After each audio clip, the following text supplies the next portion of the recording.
In the start of this pandemic, this crisis, many were wondering how many Americans would actually vote at all.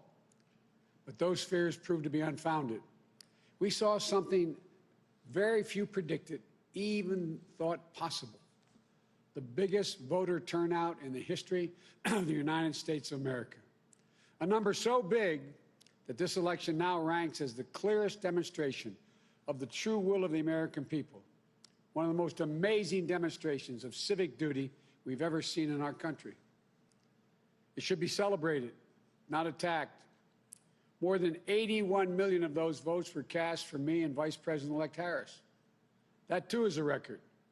More than any ticket has received in the history of America. It represents a winning margin of more than 7 million votes over the number of votes cast for my opponent. Together, the Vice President-elect Harris and I earned 306 electoral votes, well exceeding the 270 electoral votes needed to secure victory. 306 electoral votes is the same number of electoral votes that Donald Trump and Vice President Pence received when they won in 2016. Excuse me.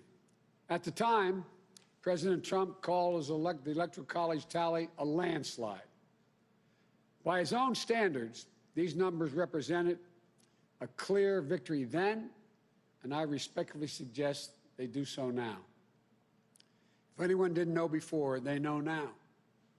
What beats deep in the hearts of the American people is this: democracy. The right to be heard, to have your vote counted, to choose leaders of this nation, to govern ourselves. In America, politicians don't take power. People grant power to them. The flame of democracy was lit in this nation a long time ago.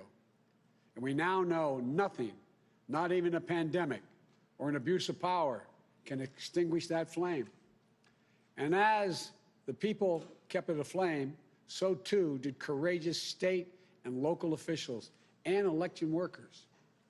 American democracy works because America makes it work at a local level. One of the extraordinary things we saw this year was that everyday Americans, our friends and our neighbors, often volunteers, Democrats, Republicans, independents, demonstrating absolute courage. They showed a deep and unwavering faith in and a commitment to the law. They did their duty in the face of a pandemic. And then they could not and would not give credence to what they knew was not true. They knew this election was overseen. It was overseen by them. It was honest.